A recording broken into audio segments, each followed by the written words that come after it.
Hello and welcome to Cliff Reviews Art House. This time I'm reviewing the film Spaceman, directed by Johan Renck. So this film turned out to be a surprise. I saw that it had come up on Netflix. A couple of people mentioned that it was good. I was expecting it to be a kind of standard, entertaining space film.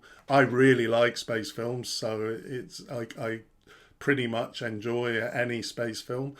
So I was quite looking forward to seeing it, but I wasn't expecting it to be anything special. Wow, it blew me away. I was really impressed by it. I really enjoyed it. It was much deeper and much more serious than I expected. Firstly, let's talk about the cinematography. I just thought that this was as good a recreation of a space environment as you'll ever see, both inside and outside the spaceship. It's a travesty that this hasn't been shown on the big screen. I don't think it was screened at any cinemas, at least in the UK. It came straight out on Netflix. I did enjoy watching it on a big screen with headphones, but I would have loved to have seen this on the big screen at Leicester Square. Outside in space, we get this kind of almost interstellar like creation of the sense of this, the vastness of space, and the colors are so vibrant. Inside the spaceship, it's a really immersive atmosphere. And as I said, this is as good a space film as you're going to see. The acting is fantastic. Adam Sandler as this kind of subdued, this nuanced performance, this depressed man, Jakob. Again, Sandler proves that he's a great actor despite some of the dodgy films that he's been in. The voice of the spider, Paul Dano, is excellent. It's weird, it's quirky, but it's really heartfelt. Although you never see Dano's face, he really puts in a performance here. And Jakob's wife, Lenka, played by Carey Mulligan. This character is interesting, but I love her as an actress. But the character is somewhat underdeveloped. And I think it depends on your interpretation of the film, whether Lenka should have featured more. But yeah, I think there's a lot that's open about this film.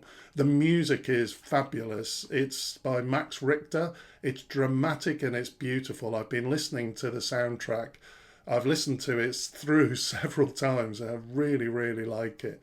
I kind of felt like there were a lot of references in this film from the kind of Bergman spiders through. I was thinking particularly of Through a Glass Darkly, and it feels like there's alien references and 2001 A Space Odyssey. I thought that the spider really made me think of Hal in the way he spoke, and also the fact that we've got this big eye.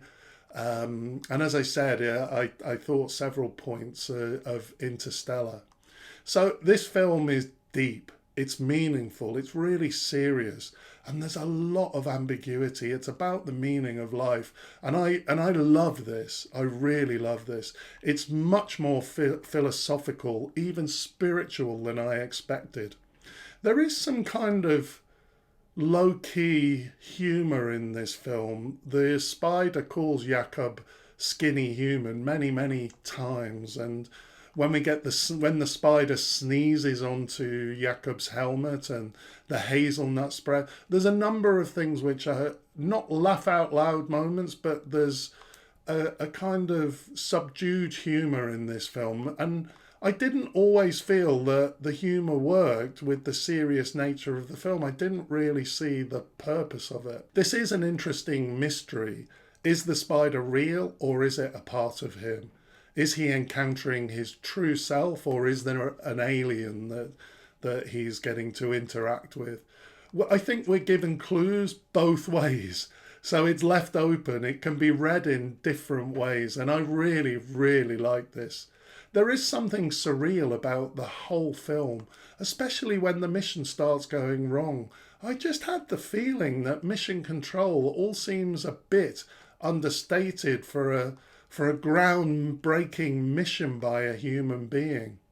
One extreme interpretation, and I'm not saying this is right, but I did wonder this, is whether the whole film isn't real, whether this is kind of portraying some kind of process that Jakob is going through. This could explain why Lenke's part isn't that substantial. It's all from Jakob's perspective. Overall, I was emotionally really affected at the end.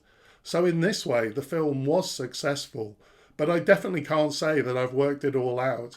It could be absolute genius, or it could have problems. I still haven't completely decided yet, but somehow it does definitely fit together. I definitely would like to see it again, and I definitely highly recommend it. Thanks for watching, and I'll see you next time.